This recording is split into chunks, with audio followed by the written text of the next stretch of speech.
أعوذ بالله من الشيطان الرجيم. بسم الله الرحمن الرحيم. الحمد لله رب العالمين الرحمن الرحيم مالك يوم الدين. إياك نعبد وإياك نستعين. اهدنا الصراط المستقيم صراط الذين أنعمت عليهم غير المغضوب عليهم ولا الضالين. آمین. اعوذ باللہ من الشیطان الرجیم. پناہ چاہتا ہوں میں اللہ کی شیطان مردود سے. بسم اللہ الرحمن الرحیم. شروع کرتا ہوں میں اللہ ہی کے نام سے جو بہت مہربان نہایت رحم والا ہے. الحمدللہ. تمام تعریف اس اللہ ہی کے لیے خاص ہے. رب العالمین جو تمام جہانوں کا پالنہار ہے. الرحمن جو بہت مہربان ہے. الرحیم جو بہت زیادہ رحم کرنے والا ہے. مالک یوم الدین قیامت کے دن کا مالک ہے. ایاک نعبد ہم صرف آپ ہی کی عبادت کرتے ہیں. وایاک نستعین اور صرف آپ ہی سے مدد چاہتے ہیں. اہدنا الصراط المستقیم ہم کو سیدھے راستے پر چلائیے. صراط الذین انعمت علیہم ان لوگوں کے راستے جن پر آپ نے انعام کیا. غیر المغضوب علیہم نہ کہ ان لوگوں کے راستے پر جن کے اوپر آپ کا غصہ ہوا. ولا الضالین اور نہ ان لوگوں کا راستہ جو گمراہ ہو گئے بھٹک گئے. درس قرآن کا سلسلہ چل رہا سورہ فاتحہ کا. ایاک نعبد و ایاک نستعین تک کا ہو چکا کہ صرف اے اللہ ہم صرف آپ ہی کی عبادت کرتے ہیں اور صرف آپ ہی سے مدد مانگتے ہیں. اس کے اندر اللہ تعالیٰ نے یہ نہیں بیان کیا کہ کس چیز میں مدد مانگتے ہو. مطلق رکھا. نہیں مفسرین نے یہ لکھا یعنی اے اللہ ہر چیز کے اندر آپ سے مدد مانگتے ہیں. علاج کرانا ہے اس میں بھی مدد مانگتے ہیں. پہلے زمانے کے اندر ڈاکٹروں میں دینداری تھی تو وہ نسخہ پہ لکھتے تھے اللہ هو الشافی کہ اللہ ہی شفا دینے والا ہے. ہم تو صرف بطور علاج اور سبب کے لکھ دیتے ہیں. اور اس زمانے میں نعوذ باللہ مسلمان ڈاکٹر ہو کر کے ہاں یہ دوا لے لیجئے ٹھیک ہو جائے گا, یہ آپریشن کر دوں گا ٹھیک ہو جائے گا, انشاءاللہ بھی نہیں کہتے کہ اللہ کی ذات سے شفا ہو جائے گی. ایک ڈاکٹر سے میری بات ہوئی کہ نام تو نہیں لوں گا کہ ہم نے کہا مفتی صاحب کے علاج کرا لو ورنہ 4 ہی 5 مہینہ میں مر جائے گا. تو میں نے کہا ڈاکٹر صاحب آپ ایمان والے ہیں, جتنے دن اس کی زندگی ہے علاج ہو تو بھی زندہ رہے گا نہیں ہو تو بھی زندہ رہے گا. تو وہ بولے کہ ہاں یہ بات تو ہے اور انہوں نے مانا کہ انشاءاللہ ایسی بات نہیں کہوں گا اور یہ عقیدہ یہ تو اسلام کے خلاف ہے جو میں بولا. تو بہرحال ہر چیز کے اندر علاج کرانا ہو علاج کرنے والا, علاج کرانے والا, بزنس کرنے والا, ہر کام کے اندر. ابھی لوگ جو کیا ہے روڈ جام کرتے ہیں, اور بجلی نہیں ہے تو روڈ جام کیے, پانی نہیں ہے تو روڈ جام کیے. جتنا دیر یہ روڈ جام کرنے میں وقت خرچ کرتے ہیں کاش کہ مسلمان اتنی دیر صلاۃ الحاجت پڑھ کر کے دعا کرتا تو اس کی حاجت پوری ہو جاتی. ایاک نستعین کہ اے اللہ ہر چیز کے اندر کہ جیسے کہ گھر سے نکلتے ہیں تو بھی کہیے اے اللہ ہم آپ سے مدد مانگتے ہیں کہ صحیح سے دکان پہنچا دیجئے, شام کو صحیح سے واپس لوٹا دیجئے. ہم گھر سے نکل لیں ہر چیز کے اندر یعنی کسی چیز کے اندر کس چیز کے اندر مدد مانگتے ہو. عربی کا قاعدہ ہے کہ جب مفعول کو ذکر نہ کیا جائے تو عمومیت کی طرف یعنی ہر لمحہ ہر گھڑی ہر آن ہر چیز کے اندر تم محتاج ہو اور ہر چیز کے اندر تم اللہ سے مدد مانگو. یہ ہمیں تعلیم ہے. تو بہرحال ایاک نستعین کہ اے اللہ ہم صرف آپ ہی سے مدد مانگتے ہیں.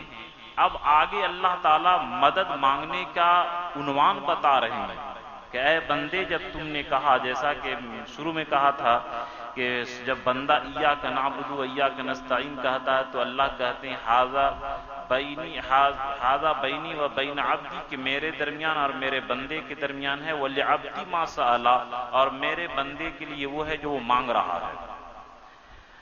تو اللہ تعالیٰ خود کہہ رہے ہیں کہ اے بندہ جب تم مجھ سے مدد مانگ رہے ہو تو آگے یہ دعا کرو اہدنا الصراط المستقیم، کہ اے اللہ ہم کو سیدھے راستے پر چلائیے۔ جیسے کہ اس زمانے کے اندر آپ لوگ اسکول وغیرہ میں جاتے ہیں تو وہاں درخواست چھپی ہوتی ہے کہ اس کا مضمون چھپا ہوتا ہے، تو اللہ تعالیٰ مضمون بھی بتا دیے کہ تم مجھ سے ہدایت مانگو۔ اہدنا، اے اللہ ہم کو چلا، الصراط المستقیم، صراط راستہ، اور مستقیم سیدھے راستہ۔ یہاں پر صراط مستقیم کا راستہ ہم کو سیدھے راستے پر چلا۔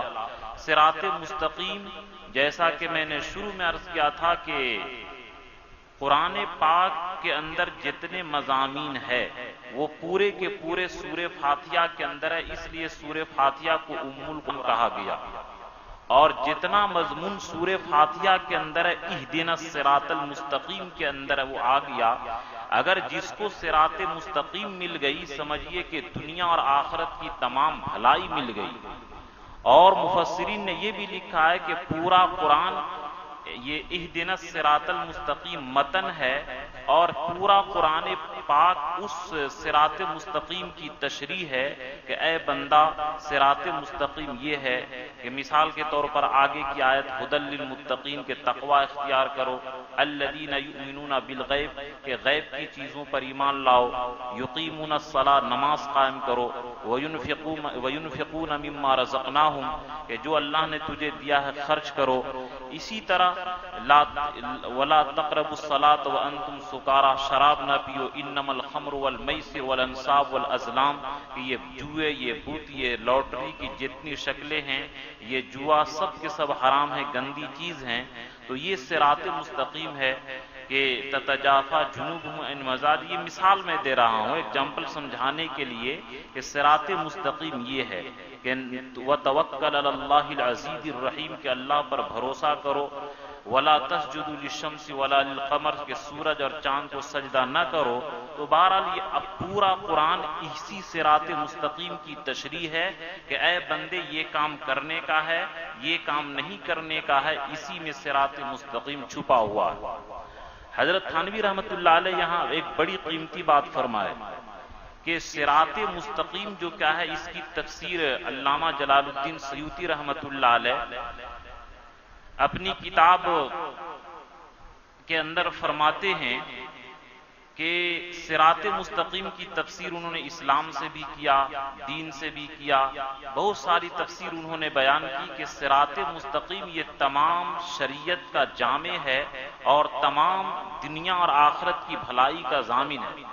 تو تھانوی رحمۃ اللہ علیہ ایک بڑی قیمتی بات یہ فرمائے کہ جس طریقے سے پلسرات بڑا خطرناک ہے، بال سے بھی باری، تلوار سے بھی زیادہ تیز، اور بہت 500 یا 1500 برس کا راستہ، دونوں طرف جہنم، لیکن جو آدمی دنیا کے اندر صراط مستقیم پر اور صراط مستقیم پر چلنے کی مشق کرتا ہے، سیدھے دین کے راستے پر چلتا ہے، جو آدمی دنیا کے اندر صراط مستقیم پر آسانی سے چل لیا تو قیامت کے دن وہ پل صراط کے اوپر آسانی سے گزر جائے گا۔ اور جو شخص صراط مستقیم پر نہیں چل سکا دنیا کے اندر تو وہ اس پل صراط کے راستے پر بھی نہیں چل سکتا ہے۔ تو یہ صراط مستقیم گویا پل صراط پر چلنے کی مشق اور پریکٹس ہے، اس لیے ہم لوگوں کو صراط مستقیم پر چلنے کی مکمل کوشش کرنی چاہیے، اور یہ اللہ کا وعدہ ہے، یہ اللہ محنت کرنے والے کو محنت کو ضائع نہیں کرتے ہیں۔ ان اللہ لا یضیع اجر المحسنین کہ نیکی کرنے والے کے نیکی کو اللہ برباد نہیں کرتا ہے۔ شکور کس کو کہتے ہیں؟ الذی یؤتی الجزیل علی العمل القلیل، جو تھوڑے عمل پر بے انتہا دینے والا ہو، یہ صرف اللہ کی ذات ہے۔ تو بہرحال صراط کے ہم مدد مانگ رہے ہیں، اب کس چیز میں مدد مانگتے ہو؟ اللہ خود سکھلا رہے ہیں صراط مستقیم کی مدد مانگو، کہ مجھ سے صراط مستقیم مانگو، خود اللہ سکھا رہے ہیں۔ تو یہ صراط مستقیم دنیا اور آخرت کا ضامن ہے صراط مستقیم، یہ پورے قرآن کا خلاصہ ہے کہ صراط مستقیم کی تشریح پورے قرآن پاک والناس تک یہی موجود ہے، اور جس کو صراط مستقیم مل گیا سمجھیے کہ دنیا اور آخرت تمام کی بھلائی اس کو مل گئی۔ ہدایت کے معنی کیا آتے ہیں؟ ہدایت کے معنی آتے ہیں کسی شخص کو منزل مقصود کی طرف مہربانی کے ساتھ رہنمائی کرنا، اور یہ صرف اللہ ہی کا کام ہے۔ ہدایت معنی آتے ہیں منزل مقصود، اللہ کی رضا، اللہ کی جنت، اللہ کی رضا حاصل کرنے کا جو راستہ ہے، مہربانی کے ساتھ، نرمی کے ساتھ، شفقت کے ساتھ تمام مشکلات کو دور کر کے اور تمام آسانی کو فراہم کر کے یہ منزل مقصود تک پہنچا دینا، یہ صرف اور صرف اللہ ہی کا کام ہے۔ یہ ہے ہدایت کا مطلب۔ اس اہدنا الصراط المستقیم کو ذرا اچھا سے سمجھیے۔ آپ یہاں پر یہ بھی سوال ہوتا ہے کہ نماز کی ہر رکعت میں ہر آدمی صراط مستقیم کی دعا مانگتا ہے، ہم جیسے گنہگار تو مانگتے ہی ہیں، لیکن نبی صلی اللہ علیہ وسلم، صحابہ جیسی شخصیات، ہر آدمی ہر رکعت میں اہدنا الصراط المستقیم کی دعا مانگتا ہے۔ تو صراط مستقیم کی ضرورت تو ہم تو ہدایت مانگتے ہیں، نبی صلی اللہ علیہ وسلم تو ہدایت دینے آئے تھے، تو وہ کیوں ہدایت کی دعا کرتے ہیں؟ یا قرآن پاک کے اندر ایک جگہ آئے گا ہدی للناس، کہ یہ قرآن تمام لوگوں کے لیے ہدایت ہے، بعض جگہ آئے گا ہدی للمتقین، کہ متقیوں کے لیے ہدایت ہے۔ تو دیکھیے قرآن کی آیت میں تعارض اور ٹکراؤ جو ہوتا ہے ہماری کم عقلی کی وجہ سے، کم علمی کی وجہ سے، ورنہ قرآن نے صاف کہا الحمدللہ الذی انزل علی عبدہ الکتاب ولم یجعل لہ عوجا قیما، کہ قرآن پاک میں کسی طرح کا ٹیڑھا پن، کسی طرح کا تعارض، کسی طرح کا بات میں ٹکراؤ نہیں ہے۔ ہم لوگ کم علم ہیں، عربی سے ناواقف ہیں، قرآن کے اوپر اب پڑھنے پڑھانے کا ذوق نہیں رہا، لوگ دنیا میں مست ہو گئے، تو قرآن کے علم کی کمی کی وجہ سے تعارض ہوتا ہے، ٹکراؤ سمجھ میں آتا ہے، ورنہ قرآن میں کہیں بھی ٹکراؤ نہیں ہے، اللہ کا قرآن، اللہ کا اعلان ہے۔ تو اس ہدایت کو اچھا سے سمجھیے کہ کہیں پر آئے گا کہ قرآن یہ متقیوں کے لیے ہدایت ہے، کہیں آئے گا سارے انسانوں کے لیے ہدایت ہے، کہیں پر آئے گا ان اللہ لا یہدی القوم الظالمین، کہ اللہ ظالم لوگوں کو ہدایت نہیں دیتا ہے، کہیں پر آئے گا والذین اہتدوا زادہم ھدا، کہ جو لوگ ہدایت پا لیے ان کی ہدایت میں اور زیادتی ہو گئی۔ تو یہ ساری باتوں کو سمجھنا، جو میں سمجھانا چاہ رہا ہوں اس کو سمجھیے گا تو جواب آسان ہو جائے گا۔ دیکھیے ہدایت کے 3 درجے ہیں۔ ہدایت کے معنی کیا ہوا؟ ہدایت کے معنی ہے کہ کسی آدمی کو منزل مقصود تک نرمی اور مہربانی کے ساتھ، شفقت کے ساتھ منزل مقصود تک پہنچا دینا، یہ ہدایت کا معنی ہوا۔ اس ہدایت میں جو آیا ہے قرآن پاک میں، اس کی 3 قسمیں ہیں۔ جب ان ہدایت کی تینوں قسموں کو سمجھ جائیے گا تو پھر آپ کو اعتراض نہیں ہوگا اور جواب سمجھنے میں آسانی ہوگی۔ ہدایت کی تو ایک قسم یہ ہے کہ اللہ ہر مخلوق کو ہدایت دیتے ہیں، جیسے کہ بچے جب پیدا ہوتا ہے تو دودھ پینے کا علم، اپنی تکلیف کے اظہار کرنے کا علم، جانوروں کو اپنی ضروریات کا سمجھنے کا علم، تو اس کو قرآن پاک نے کہا والذی قدر فہدی، کہ اللہ نے پیدا کیا اور اس کے اندازے سے پیدا کیا اور اس کو ہدایت دی۔ تو یہ تو جانور کو بھی، بلکہ اس کے لیے مکلف ہونا بھی شرط نہیں ہے، جانور کو بھی، درخت کو بھی، جمادات، نباتات، ساری چیزوں کو یہ اللہ ہدایت دیے ہیں، لیکن اس یہ ہدایت صرف اللہ تعالیٰ دیتے ہیں۔ قرآن پاک میں بھی ہے وَإِن مِّن شَيْءٍ إِلَّا يُسَبِّحُ بِحَمْدِهِ وَلَٰكِن لَّا تَفْقَهُونَ تَسْبِيحَهُ، کہ کائنات میں جتنی چیزیں ہیں سب اللہ کی تسبیح بیان کرتی ہے، لیکن اے انسانوں تم ان کی تسبیح نہیں سمجھتے ہو۔ تو ہدایت کا ایک قسم تو یہ ہے کہ جتنے بھی مخلوقات ہیں ان کو اپنی ضروریات استعمال کرنے کا علم ہونا، یہ جیسے کہ جانور گائے بیل گدھا یہ ساری چیزیں کرتے تو یہ عام ہے، اس کے لیے انسان ہونا عقل ہونا بھی شرط نہیں ہے، بلکہ غیر عقل والوں کو بھی یہ دیتے ہیں، اور یہ ہدایت دینا صرف اور صرف اللہ کے ساتھ خاص ہے، اللہ کے علاوہ کوئی دوسرا یہ ہدایت نہیں دے سکتا ہے۔ ہدایت کی دوسری قسم وہ ہے جو انسان اور جنات کے ساتھ خاص ہے۔ ہدایت کی دوسری قسم وہ ہے جو انسان اور جنات کے ساتھ خاص ہے، اور یہ ہدایت آسمانی کتاب اور انبیاء کے واسطے سے اللہ تعالیٰ انسان اور جنات کے پاس بھیجے ہیں۔ اب اگر کوئی آدمی انبیاء کی دعوت کو، قرآن کے احکام کو قبول کر لیتا ہے، یا قرآن سے پہلے جتنی کتابیں آئے اس کی دعوت کو قبول کرتا ہے، تو وہ بندہ مومن کہلاتا ہے، اور قبول نہ کرے تو کافر یعنی انکار کرنے والا کہلاتا ہے۔ تو ایک تو ہدایت کے معنی کہ اپنی ضروریات استعمال کرنے کی چیزوں کا علم ہونا، یہ اللہ تعالیٰ دیتے ہیں، یہ ہر بے عقل لوگوں کو، بے عقل جانوروں کو بھی ہے۔ اور ہدایت کی دوسری قسم کہ انبیاء کے واسطے سے اور آسمانی کتابوں کے واسطے سے انسان اور جنات کے اوپر پیش کی جاتی ہے، اگر اس آسمانی کتاب کی دعوت کو، نبیوں کی دعوت کو قبول کر لے تو یہ مومن کہلاتا ہے، اور قبول نہ کرے تو یہ غیر مومن کہلاتا ہے، کافر کہلاتا ہے۔ تو اور اسی کام کے لیے نبیوں کو اللہ تعالیٰ بھیجے ہیں، اور یہی دوسری قسم کی ذمہ داری نبیوں کی ہے کہ آپ اس ہدایت کو پہنچا دیجئے، آپ رسالت کو پہنچا دیجئے۔ اسی دوسری کی ہدایت کی ذمہ داری نبیوں کی ہے کہ نبی جو ہدایت کی تعلیم دیتے ہیں، یہی دوسری قسم کی ہدایت ہے۔ ہدایت کا ایک تیسرا درجہ ہے جو مومنین اور متقین کے ساتھ خاص ہے، اس کا نام توفیق بھی ہے، یعنی اللہ کے جانب سے ایک ایسا اسباب پیدا ہو جانا کہ نیکی کرنا اس کے لیے آسان اور گناہ کرنا اس کے لیے مشکل ہو جائے، اور اس کی وسعت غیر محدود ہے اور درجات غیر متناہی ہے۔ متعدد آیات میں اسی کا ذکر ہے، والذین اہتدوا زادہم ہدا، کہ جو لوگ ہدایت قبول کیے اللہ ان کی ہدایت کو اور زیادہ بڑھا دیتے ہیں۔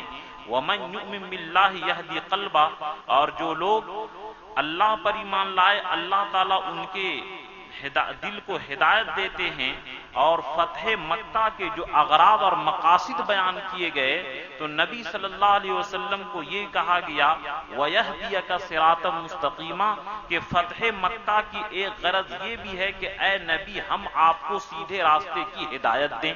تو کیا نبی ہدایت پر نہیں تھے؟ نبی تو دوسروں کو ہدایت دے رہے تھے، لیکن یہاں پر ہدایت کی تیسری قسم مراد ہے کہ اللہ کی طرف سے توفیق ہو جانا، کہ جیسے کہ حضرت گنگوہی رحمت اللہ علیہ اپنے بارے میں فرمائے تھے کہ جب میں بیعت ہوا تو حضرت حاجی امداد اللہ مہاجر مکی رحمت اللہ علیہ کو خط لکھا کہ شریعت میری طبیعت بن گئی، کہ جس طرح ہم لوگ کو روسٹ کھانے میں، چاؤمین کھانے میں، چائے پینے میں، کافی پینے میں، گرمی کے دن میں ٹھنڈا پینے میں مزہ آتا ہے، اسی طرح طبیعت ایسی بن گئی کہ شریعت پر چلنے میں ان کو مزہ آنے لگا، اور گناہ سے ایسی نفرت جیسے آگ سے اور سانپ سے اور بچھو سے نفرت ہوتی ہے۔ تو یہ ہدایت کی تیسری قسم ہے جس کی کوئی انتہا نہیں، اور جس طریقے سے نبی صلی اللہ علیہ وسلم کا علم، تمام کائنات کا علم ایک طرف اور حضور کا علم ایک طرف، تو ایسے ہے جیسے کہ سمندر کے سامنے ایک قطرہ، لیکن نبی پھر بھی دعا کر رہے ہیں ربی زدنی علما، اے اللہ میرے علم کو بڑھا دیجئے، اور اللہ کہہ رہے ہیں وما اوتیتم من العلم الا قلیلا، کہ اے نبی آپ کو تھوڑا علم دیا گیا۔ تو جس طرح اللہ کے علم کی کوئی انتہا نہیں، اسی طرح اس ہدایت کی تیسری قسم کی توفیق کی کوئی انتہا نہیں۔ اسی تیسری قسم کی دعا نبی کرتے تھے ہر رکعت میں کہ اے اللہ سیدھے راستے کی مجھے ہدایت عطا فرما، صراط مستقیم عطا فرما۔ تو بہرحال ہدایت کی تین قسمیں ہو گئی، تو اب یہ آپ کو سمجھنا آسان ہو جائے گا۔ پھر سنیے کہ قرآن پاک میں جو ہدایت آئی ہے ہدایت کے 3 درجات ہیں. ایک تو عام جو ہر مخلوق کو ہے، اس کے لیے عقل ہونا بھی شرط نہیں اور مکلف ہونا بھی شرط نہیں. دوسری قسم جو جنات اور انسان کے پاس ہدایت آئی ہے، نبیوں کے واسطے سے اگر قبول کر لے تو مومن، قبول نہ کرے تو کافر. اور انہی لوگوں کے بارے میں آیا ہے ان اللہ لا یہدی القوم الظالمین، کہ جو لوگ نبی کی دعوت کا انکار کر دیں اللہ ان کو نیک عمل کی توفیق نہیں دیتا. اور اللہ انہی کے بارے میں فرمائے انک لا تہدی من احببت، کہ حضور کے چچا جب ایمان نہیں لائے تو نبی کو غم ہوا تو اللہ فرمائے کہ اے نبی آپ جس کو چاہیں ہدایت نہیں دے سکتے ہیں. تو یہی تیسری قسم ہے. تو بہرحال ان ہدایت کے اور ایک تیسری قسم کیا ہے کہ اللہ کی طرف سے توفیق ہونا کہ جس کی وجہ سے نیک کام کرنا آسان ہو جائے. اور نبی صلی اللہ علیہ وسلم اس کی دعا بھی کرتے تھے، چنانچہ دعا آپ بھی کرتے ہوں گے، اللہم انی اسألک الہدی، اے اللہ میں آپ سے ہدایت مانگتا ہوں، والتقی تقوی مانگتا ہوں، والعفاف پاک دامنی مانگتا ہوں، والغنا اور مالداری مانگتا ہوں. تو یہاں نبی تو خود دوسرے کو ہدایت دے رہے ہیں، تو وہ ہدایت کیوں مانگ رہے ہیں؟ تو نبی جو دعا کرتے وہ ہدایت کی تیسری قسم کے لیے اور عام مخلوق کے لیے پہلی قسم کے لیے، اور قبول اور نبیوں کے ذریعے جو ہدایت آئی وہ دوسری قسم ہے کہ قبول کرے تو مومن اور قبول نہ کرے تو غیر مومن، اللہ کا باغی اور دشمن. جب یہ ہدایت کی تینوں قسمیں آپ سمجھ گئے تو اب سوال کو بھی یہ قرآن میں جو آئے گا بعض جگہ کہ ظالموں کو ہدایت نہیں ملتی، تو یہی تیسرے درجے کی کہ جو لوگ ظلم کرتے ہیں، جو لوگ باغی ہیں، شرکش ہیں، گناہوں کا عادی ہیں، ان کو نیکی کی توفیق نہیں ہوتی. آج ہم لوگوں کو تہجد میں اٹھنا اس لیے مشکل ہے کہ ہم لوگ دن کو صحیح سے نہیں گزارتے ہیں. امام غزالی رحمۃ اللہ علیہ اپنی کتاب احیاء العلوم کے اندر لکھے ہیں کہ رات کو اٹھنا کیسے کب آسان ہوگا؟ دن کو جب تم نیکی کے ساتھ گزارو گے تو رات کو بھی نیکی کی توفیق ہوگی، اور دن کو گناہ کے اندر گزارو گے تو رات کو بھی نیکی کرنے کی توفیق نہیں ہوگی. اگر ہم کو سجدہ کرنے کی توفیق نہیں ہے، تہجد میں اٹھنے کی لذت نہیں ہے، سمجھیے کہ ہمارے گناہوں کا اثر ہے. تو گناہوں کے اثر سے اللہ تبارک تعالیٰ نیکی کی توفیق چھین لیتے ہیں. اگر اللہ روٹی چھین لے تو روتے ہیں ہم لوگ، لیکن نمازوں میں مزہ نہیں آ رہا ہے، تلاوت میں مزہ نہیں آ رہا ہے، تو اس پر ہم کو رونا چاہیے کہ اے اللہ ہمارے گناہوں کو معاف کر دیجیے. تو بہرحال یہ ہدایت کے 3 قسم ہو گئے. اور اہدنا الصراط المستقیم یہ ایسی جامع دعا ہے کہ دنیا اور آخرت دونوں اس کے ذریعے سدھر جائے گی، اور اس کی دعا ہر وقت کرنے چاہیے. اب ہم لوگ ذرا ایک جائزہ لیں کہ ہم تو نماز کے اندر کہتے اہدنا الصراط المستقیم، کہ ایک تو ہدایت 2 طرح کی ہوتی ہے. ایک جیسے کوئی آپ سے پوچھا کہ یہ ہماری مسجد کیسے جانا ہے تو آپ کی اس طرح جائیے اور ایسے بایاں گھوم جائیے گا، تو ایک تو راستہ دکھا دینا ہوا، اور دوسرا یہ کہ کہیے کہ نہیں گاڑی میں بیٹھیے میں پہنچا دیتا ہوں، اسی طرح گاڑی میں بیٹھا کر آپ پہنچا دیے تو اس میں بھٹکنے کا اندیشہ نہیں. تو یہاں پر یہ ہم صرف راستہ دکھانا نہیں بلکہ اے اللہ ہم کو ہاتھ پکڑ کر کے سیدھے ہدایت والے راستے پر جس سے آپ کی رضا ملتی ہے اس ہدایت والے راستے پر ہم کو چلا دیجیے. تو یہ ہدایت کی دعا، یہ دعائے نسخہ اسیر ہے. صراط مستقیم وہ راستہ ہے جس میں نہ موڑ ہو، صراط مستقیم وہ راستہ ہے جس میں نہ موڑ ہو، افراط و تفریق سے نہ بہت ہائی ہو، نہ لو ہو، نہ حد سے زیادہ ہو، نہ حد سے گرا ہوا ہو، بالکل درمیانی درجے کا ہو. تو یہ صراط مستقیم ہے. جیسے مثال کے طور پر یہودی لوگ عیسیٰ علیہ السلام کو نعوذ باللہ اتنا گرائے کہ نعوذ باللہ عیسیٰ علیہ السلام کو وہ کہنے لگے کہ ولد الزنا حرامی بچے. اور عیسائی لوگ اتنا اوپر چڑھا دیے کہ عیسیٰ علیہ السلام بندہ ہی نہیں بلکہ خدا ہیں. تو یہ راستے سے بھٹکے ہوئے ہیں. ایک تو نیچے گرا دیا جو نبی کی توہین کی وجہ سے کافر ہو گیا، اور ایک اوپر چڑھا دیا کہ خدا کے ساتھ شرک کی وجہ سے کافر ہو گیا. اور ہمارا عقیدہ کیا ہے کہ نبی حضرت عیسیٰ علیہ السلام برحق نبی ہیں، معصوم ہیں، اللہ کے محبوب بندے ہیں، کلمہ ہیں، لیکن اللہ نہیں ہیں بلکہ اللہ کے بندے ہیں. انی عبداللہ، کہ میں اللہ کا بندہ ہوں. تو یہ صراط مستقیم ہو گیا جس کے اوپر ہم چلتے ہیں. عیسائی لوگ کے یہاں ناپاک ہو جائے تو غسل ہی نہیں، اور یہودی لوگوں کے یہاں دھونے سے پاک نہیں تھا، کاٹنا پڑتا ہے. ہمارے یہاں بیچ کا راستہ ہے، نہ تو بغیر غسل کیے کام چلے گا اور نہ جگہ کاٹنی پڑے گی بلکہ غسل اور دھونے سے کام چل جائے گا. یہ ہے صراط مستقیم جس کے اوپر ہم ہیں. تو صراط مستقیم جو افراط و تفریط سے پاک ہو، اور اگر یہ ہدایت نہ ہو عقیدہ اور عمل کے اعتبار سے تو آدمی دوزخ میں چلا جائے گا اور آدمی تباہ و برباد ہو جائے گا. اور امت مسلمان اگر صراط مستقیم سے ہٹیں گے تو ان کی دنیا برباد ہو جائے گی. آج ہم لوگوں کے اوپر بربادی جو آئی ہے اسی صراط مستقیم سے ہٹنے کی وجہ سے. اب ہم لوگ صراط مستقیم کی دعا تو نماز میں کرتے ہیں، اہدنا الصراط المستقیم، کہ اے اللہ ہم کو سیدھے راستے پر چلائیے. اب اگر ہم لوگ نماز کے اندر تو اللہ کے سامنے یہ دعا کر رہے ہیں کہ اے اللہ سیدھے راستے پر چلائیے، اور میچ چھوڑ کر کے آئے ہیں، نعوذ باللہ فلم چھوڑ کر کے آئے ہیں، نعوذ باللہ شراب کیا ہے عشاء کی نماز کے بعد اگر کوئی مسلمان پیتا ہے، تو اگر ایک طرف یہ کہہ رہا کہ اے اللہ سیدھے راستے پر چلائیے، اور نیت میں یہ ہے کہ ہم تو جا کر کے ابھی فلم دیکھیں گے، جا کر کے ابھی بدنظری کریں گے، جا کر کے دوستوں کے ساتھ عیاشی فحاشی کریں گے، تو یہ تو مذاق ہو گیا. اگر کوئی جیسے کہ آپ نکلیے مین روڈ میں اور آپ کہیں کہ ہم کو جانا ہے اوبھر برج، اور رکشہ والوں کو کہیے کہ نہیں اس طرف کیا ہے یہ فرایا لال کی طرف رک کر کے چلو اور ہم کو جانا ہے اوبھر برج، تو رکشہ والا کہے گا تم پاگل ہے، ہم کو بیوقوف بنا رہا ہے، مذاق اڑا رہا ہے، جانا ہے تم کو اوبھر برج اور کہتا فرایا لال کی طرف اس روٹ سے چلو، تو یہ مذاق ہے یا نہیں؟ اسی طرح ہم تو کہتے ہیں کہ اے اللہ سیدھے راستے پر چلا، اور نیت میں ہے کہ نماز کے بعد گناہ کریں گے، نماز کے بعد خدا کی نافرمانی کریں گے، تو یہ صراط مستقیم کی دعا ہم نہیں کر رہے ہیں. صراط مستقیم کی دعا کے لیے 3 شرط ہے. پہلی شرط یہ ہے کہ ہم مکمل ہمت کریں کہ تمام گناہوں سے بچیں گے، تمام خرافات سے بچیں گے. پہلے یہ کہ ہم لوگ ہمت کریں، مکمل ہمت کریں کہ ہم گناہ سے بچیں گے، پہلا کام.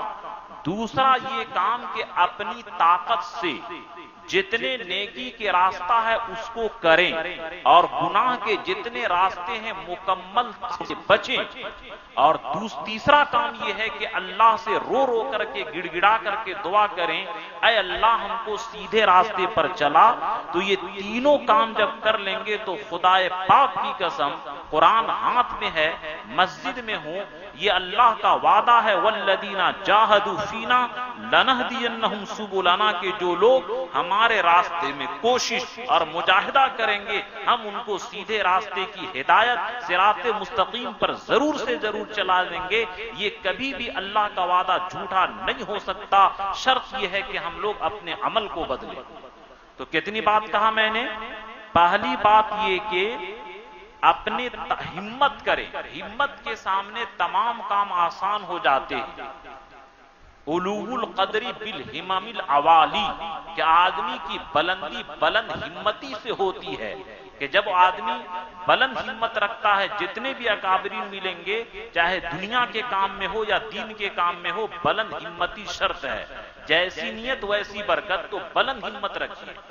دوسرا یہ کہ اپنی طاقت سے نیکی کریں اور اپنی طاقت سے گناہ سے بچیں، اور تیسرا یہ کہ صراط مستقیم کی دعا کریں۔ اگر یہ تینوں کام ہم کریں گے تو اللہ پاک کی قسم ایمان پر ہمارا خاتمہ ہوگا، صراط مستقیم ہمارے لیے آسان ہوگا۔ اللہ کہہ رہے ہیں لَنَهْدِيَنَّهُمْ، ضرور سے ضرور اس کو سیدھے راستے پر ہم چلائیں گے۔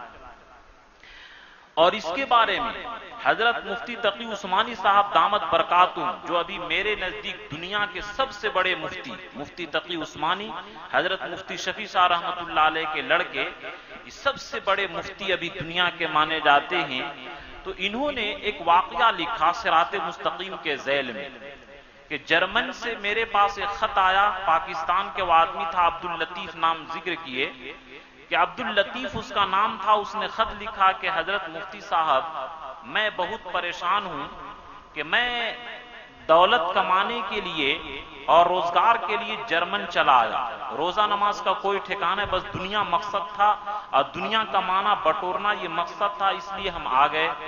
اور یہاں ایک لڑکی عیسائی سے تعلق ہو گیا اور روزہ نماز کچھ تو تھا ہی نہیں، دین ایمان سے کوئی واسطہ تھا ہی نہیں، اس لڑکی سے شادی ہو گئی اور اس کے ساتھ رہنے لگے، بچہ ہوا، اور جب بچہ پڑھنے کے لائق ہو گیا تو اس کی ماں عیسائی مذہب کی تعلیم دینے لگی، تو اس وقت میرے اندر کا مسلمان ہونا جاگا، مسلمانیت جاگی اور دل میں چوٹ لگی کہ میرا بچہ اور کفر کی تعلیم دے، جہنم میں جانے کی تعلیم دے۔ میں نے ماں سے کہا کہ تم اس کو عیسائی کی تعلیم نہیں دے سکتی ہو، عیسائیت کی۔ تو میری بیوی کہتی ہے کہ تم بھی اللہ کو مانتے ہو، میں بھی اللہ کو مانتی ہوں، تو یہ تو دونوں دین برابر ہے، اور وہ چونکہ دین کے بارے میں پڑھی لکھی ہے اور میں جاہل ہوں، اسلام کے بارے میں مجھے معلوم نہیں ہے، بحث مباحثہ کرتا ہوں تو میں ہار جاتا ہوں اور وہ جیت جاتی ہے، اور مجھے بے چینی ہو گئی کہ میرے بچے اب کافر بن رہے ہیں، اب میں کروں تو کیا کروں۔ حضرت مفتی تقی عثمانی صاحب فرماتے ہیں کہ میں خط لکھا کہ میری کتاب ہے عیسائیت کیا ہے، اردو میں بھی ہے، انگلش میں بھی ہے، پہلا کام یہ کرو کہ اپنے بیوی کو تم عیسائیت کیا ہے انگریزی میں پڑھنے کے لیے دو، اور دوسرا کام یہ کہ دونوں آدمی یہ کہو، یہ شرط لگا لو بیوی سے کہ عشاء کے بعد کچھ دیر بیٹھ کر کے ہم دو دعا کریں گے کہ اے اللہ جس کا دین حق ہے اس کے دین کو ہمارے دل کے اندر داخل کر دیجئے، یہ توجہ سے تم دعا کراؤ۔ پھر دوسرا خط آیا کہ حضرت کوئی تبدیلی نہیں آئی، پھر حضرت مفتی تقی عثمانی صاحب خط لکھے کہ یقیناً آئے گی، تم یہ کام کرتے ہو۔ پھر وہ آدمی خط لکھا خوشی کے عالم میں کہ حضرت واقعتاً میں اللہ کو دیکھ لیا کہ اللہ کتنی قدرت والے ہیں۔ وہ آدمی خط لکھا کہ ایک دن ایسا ہوا کہ وہ کالج گئی اور ڈرائیو خود کر رہی تھی، واپسی پر اچانک بائیں جانب گاڑی روکی اور اسٹیئرنگ کے اوپر اپنا سر رکھ کر کے رونے لگی۔ میں گھبرا گیا کہ اس کو کوئی دل کا دورہ پڑا ہوگا، چنانچہ میں کہا کوئی تکلیف ہے، تو بڑی مشکل سے ہچکی بند کر کے کہی کہ مجھے اسلام کے اندر داخل کر لو۔ جب میں یہ جملہ سنا تو میں خوشی کے عالم سے دنگ رہ گیا اور میں کسی اسلامی سینٹر کے اندر لے جا کر کے اپنی بیوی کو اسلام میں داخل کرایا، اور آج الحمدللہ رمضان کا دن ہے، دونوں میاں بیوی ہم سحری کر رہے ہیں اور بچے بھی خوش ہیں، ہم لوگ نماز کی پابندی کر رہے ہیں۔ تو میرے دوستو یہ اللہ کا وعدہ ہے کہ جو آدمی سچے، تو یہ تیسرا خط لکھے مفتی تقی عثمانی کو کہ آپ لوگ تو علم کے ذریعے دلائل کے ذریعے مانتے ہیں، لیکن میں اللہ کو تجربے کے ذریعے دیکھ لیا کہ واقعتاً جو صحیح تڑپ کے ساتھ، صحیح کڑھن کے ساتھ، صحیح توجہ کے ساتھ اللہ سے دعا مانگے گا صراط مستقیم کی، اللہ اس کو ضرور صراط مستقیم پر چلائیں گے۔ تو میرے دوستو یہ تین کام، ایک یہ کہ اپنی طاقت سے ہمت کرے کہ ہم نیکی کا کام کریں گے، گناہوں سے رکیں گے، اور پوری طاقت سے نیکی کے اندر اپنی طاقت خرچ کریں اور گناہوں سے بچنے کی طاقت خرچ کریں، اور پوری ہمت سے دعا کریں کہ اے اللہ ہمیں صراط مستقیم پر چلا۔ یہ تین کام اگر کر کر لیں گے تو جس صراط مستقیم کی دعا اللہ سے نماز میں کہتے ہیں اور اللہ تعالیٰ کہتے ہیں وَلِعَبْدِ سَعَلَا، جب ہم نماز کے اندر کہتے ہیں اہدنا الصراط المستقیم کہ اے اللہ ہم کو ہاتھ پکڑ کر کے سیدھے راستے پر چلا، تو اللہ کہتے ہیں اے بندہ وَلِعَبْدِ مَا سَعَلَا، جو تو نے صراط مستقیم مانگا ہے میں تجھ کو صراط مستقیم دوں گا۔ تو اگر یہ اس طریقے سے ہم لوگ تین کام کریں اور تین کام پر ہم کیا ہے یہ جمے رہیں تو صراط مستقیم سے کوئی دنیا کی طاقت ہم کو ہٹا نہیں سکتی ہے۔ جتنی بھی آفت اور ناگہانی آ جائے، دجال بھی آ جائے، جو کانا دجال سب سے بڑا فتنہ ہوگا، وہ بھی ہمیں صراط مستقیم سے نہیں ہٹا سکتا ہے۔ اللہ کے نبی فرمائے کہ تکون الفتن، کہ فتنہ بہت زیادہ پیدا ہوگا۔ تو الصحابی پوچھے فمل مخرج، نکلنے کا راستہ کیا ہوگا؟ تو اللہ کے نبی فرمائے کتاب اللہ، یہی قرآن پاک، کہ قرآن پاک کا علم حاصل کرو، قرآن کی تعلیم پر عمل کرو تو تم کو دجال کی طاقت بھی ایمان سے نہیں ہٹا سکتا۔ تم اس کو کہہ سکتے ہو کہ تم کافر ہو، تیری ایک آنکھ کانا ہے، تم اپنی آنکھ کو ٹھیک کر دو، اللہ عیب والا نہیں ہوتا ہے۔ یہ اللہ اس وقت ہمیں جواب دلوائیں گے، ورنہ ایمان کمزور ہوگا، کھانے پینے کی کمی ہوگی، کھانا پینا لوٹ لے گا تو ہم نعوذ باللہ اس کا سجدہ کرنے لگیں گے۔ اس لیے تینوں کاموں کے ساتھ اگر ہم جمے رہیں تو صراط مستقیم مل کر کے رہے۔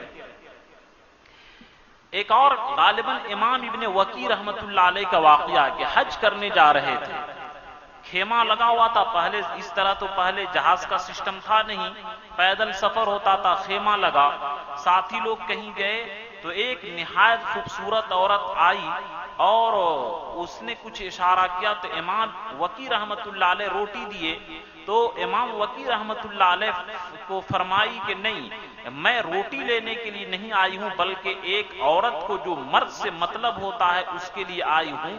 یہ سن کر کے امام وقی رحمت اللہ علیہ رونے لگے کہ اے اللہ میں نیک کام میں نکلا اور ہم برائی کے اندر مبتلا ہوتے ہیں۔ یہ رونا دیکھ کر کے عورت پر بھی اللہ کا ڈر ہوا اور وہ بھی گناہ سے توبہ کر لی۔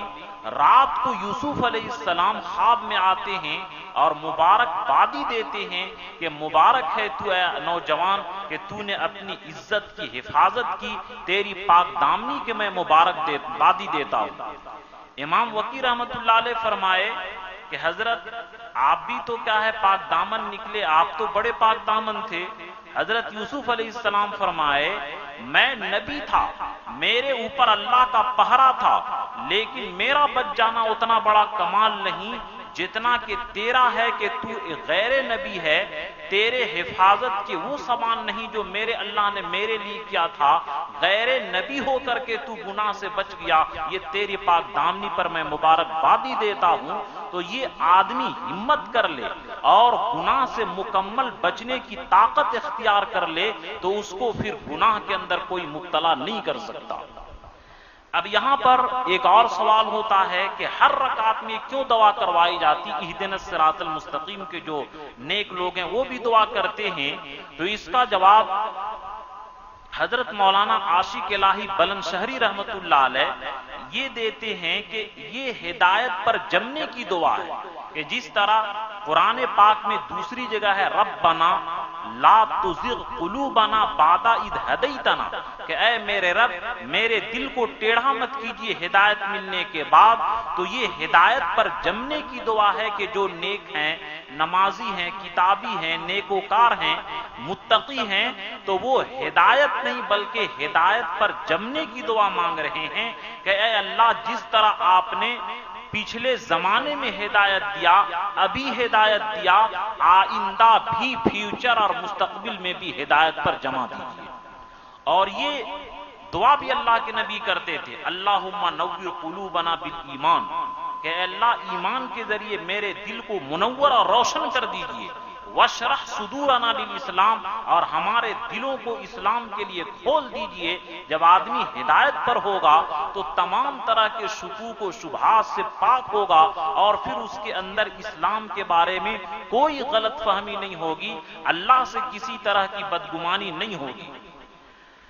اب خود نبی صلی اللہ علیہ وسلم ہدایت کی دعا کرتے تھے تو ہم جیسے گناہگاروں کو کتنی دعا کرنی چاہیے؟ آپ یہ دعا بارہا سنتے ہوں گے ہر اجتماع میں، ہر بڑی دعا، ہر بڑی مجلس میں، اللہم انا قلوبنا، کہ اے اللہ ہمارے دل، و نواسینا، ہماری پیشانی، و جوارحنا، اور ہمارا پورا بدن، بیدک، آپ کے قبضے میں ہے، لم تملکنا منہا شیئا، کہ اے اللہ آپ نے مکمل ہم کو اپنے بدن کا مالک نہیں بنایا، فَإِذَا فَعَلْتَ ذَلِكَ، جب میرے دل کا، میری پیشانی کا، میرے بدن کا آپ مالک ہیں، فَكُنْ أَنْتَ وَلِيَّنَا، تو آپ میرے مددگار بن جائیے، وَاهْدِنَا إِلَى سَوَاءِ السَّبِيلِ، اور ہم کو سیدھے راستے کی ہدایت دیجیے۔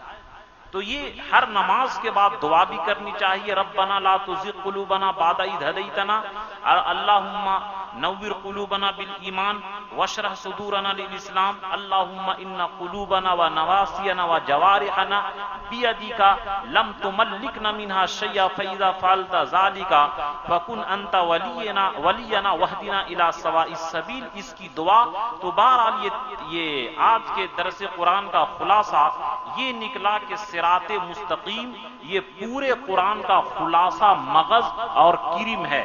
جیسا کہ شروع میں نے کہا تھا کہ پورے قرآن کو مضمون پورے سورہ فاتحہ کے اندر ہے، اور پورے سورہ فاتحہ کا مضمون اہدنا الصراط المستقیم کے اندر ہے، اور صراط مستقیم کے لیے تین شرط ہے، ایک یہ کہ مکمل گناہ کرنے سے بچے، نیکی کریں، مکمل ہمت کریں، اور تیسرا یہ کہ رو رو کر کے اللہ سے دعا کریں تو اس کو صراط مستقیم مل کر کے رہے گی۔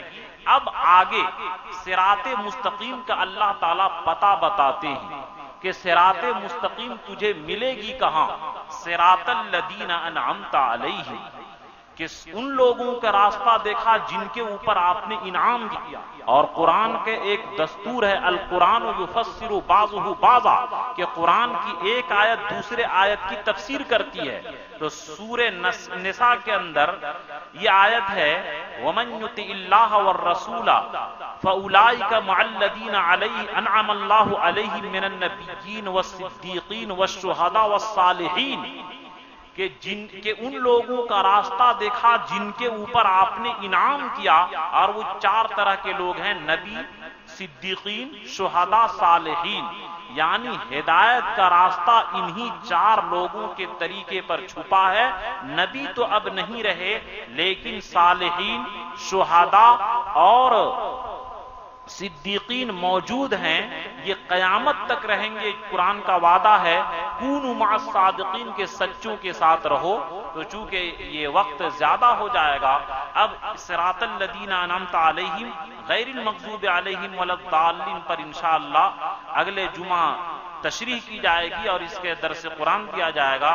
تو بہرحال آج کا درس قرآن کا خلاصہ کہ ہدایت کا معنی سمجھیے کہ ہدایت کہتے ہیں کسی کو نرمی اور محبت کے ساتھ منزل مقصود تک پہنچا دینا، اور ہدایت کی تین قسمیں، ایک عام مخلوق کو کہ کھانے پینے کی اپنی ضروریات استعمال کرنے کی، اس کے اوپر کوئی ثواب عذاب نہیں، یہ عام غیر مکلف جانوروں کو بھی ہے، اور دوسرا ایک اللہ کے ذریعے اور کتاب کے ذریعے، نبیوں کے ذریعے اللہ تعالیٰ جنات اور انسان کو پیش کیے، اگر وہ مان لے تو مومن، نہ مانے تو کافر، اور اسی ہدایت کو لے کر کے نبی آئے، اور اسی ہدایت کا مظہر انبیاء علیہ السلام ہے۔ اور ہدایت کی تیسری قسم ہے کہ جو خاص ہے کہ اللہ تعالیٰ نیکی کی توفیق، نیکی کرنا آسان، گناہ مشکل، کہ نبی صلی اللہ علیہ وسلم کیا دعا کرتے تھے؟ اللہم اذا اقررت اعین اہل الدنیا من دنیاہم فاقرر عینی من عبادتک، کہ اے اللہ دنیا والوں کو دنیا سے جیسے لذت ملتی ہے، اپنی عبادت کے ذریعے مجھے وہ لذت عطا فرما، مجھے آنکھوں کی ٹھنڈک اپنی عبادت کے ذریعے دیجیے۔ اور یہی ہدایت کی تیسری قسم خاص ہے جس کی کوئی انتہا نہیں۔ نبیوں کو جو کہا گیا کہ یہ ہدایت مانگیے، اور متقیوں کو کہا گیا ہدایت مانگیے، تو یہی ہدایت کی تیسری قسم ہے، اور اس کے ہدایت صراط مستقیم کیا ہے اس کا پتہ آگے بتایا گیا ہے کہ صراط الذین انعمت علیہم، ان لوگوں کے راستے پر ہدایت کا راستہ ملے گا، غیر المغضوب علیہم ولا الضالین، اور ان لوگوں کے راستے پر چلو گے تو صراط مستقیم سے بھٹک جاؤ گے۔ اور اس کے لیے تین کام، ایک یہ کہ مکمل طاقت سے ہمت کریں اور مکمل طاقت سے نیکی کریں، گناہ سے بچیں اور مکمل طاقت سے دعا کریں تو اس کو ضرور صراط مستقیم ملے گا۔ قرآن کا وعدہ ہے والذین جاہدوا فینا لنہدینہم سبلنا، کہ جو ہمارے راستے میں مجاہدہ اور کوشش کریں گے ہم ضرور ان کو ہدایت دیں گے صراط مستقیم کی، ہم ان کی محنت کو ضائع نہیں کریں گے، اللہ ان کے ساتھ ہو جائے گا۔ اور جیسا کہ مفتی تقی عثمانی کا واقعہ بیان کیا کہ کفر سے آدمی دعا کیا تو اللہ تعالیٰ کفر سے نکال کر اسلام کے اندر کھڑا کر دیا، ان کے بچوں کو بھی ایمان کی حفاظت کی۔ تو یہ صراط مستقیم یہ قرآن کا مغز ہے، خلاصہ ہے کہ جس کو صراط مستقیم مل گیا پوری کائنات کی دولت مل گئی، اور جس کو صراط مستقیم نہیں ملا سب سے بڑا بھکاری، سب سے بڑا نکما اور سب سے زیادہ خسارہ، نقصان، ہلاکت اور بربادی کے اندر ہے۔ صراط مستقیم یہ صرف آخرت کے ساتھ نہیں ہے بلکہ دنیا کے ساتھ بھی ہے، کہ دکان جائیے تو وہاں بھی دعا کیجیے کہ اللہ صراط مستقیم دیجیے تاکہ دنیا کمانے میں، رزق حاصل کرنے میں ہم حرام نہ کمائیں، صراط مستقیم عطا کیجیے۔ ڈاکٹر بھی ہے وہ بھی دعا کرے تاکہ غلط دوا نہ لکھ دے اور ریئیکشن نہ کر جائے۔ علماء بھی ہدایت صراط مستقیم کی دعا کریں تاکہ ان کی زبان سے بھی غلط بات نہ نکل جائے اور غلط بات کو توڑ مروڑ کر کے شریعت میں پیش نہ کرے، جیسا کہ یہودیوں کا حال تھا۔ تو ہر آدمی ہدایت صراط مستقیم کا محتاج ہے، اور صراط مستقیم یہ صرف دنیا کے ساتھ خاص نہیں ہے، یہ آخرت کے ساتھ خاص نہیں ہے، بلکہ دنیا اور آخرت دونوں کے لیے ہے کہ کوئی بھی کام کرو، جیسے کہ رشتہ کرنا ہے وہاں بھی دعا کیجیے کہ صراط مستقیم عطا فرمائیے۔ دو جگہ سے آفر آئی نوکری کی وہاں بھی دعا کیجیے کہ اے اللہ صراط مستقیم عطا فرمائیے۔ تو یہ دنیا کے ساتھ بھی ہے اور آخرت کے ساتھ ہے۔ صراط مستقیم پورے قرآن کا خلاصہ ہے تو کتنا بولا جائے، صراط مستقیم کی کوئی انتہا نہیں، اللہ کی رضا کی کوئی انتہا نہیں۔ اسی طرح اللہ کی توفیق جو دیتے ہیں ہدایت کی تیسری قسم، اس کی کوئی انتہا نہیں ہے۔ اللہ ہم سبوں کو صراط مستقیم پر چلنے کی توفیق عطا فرمائے، آمین۔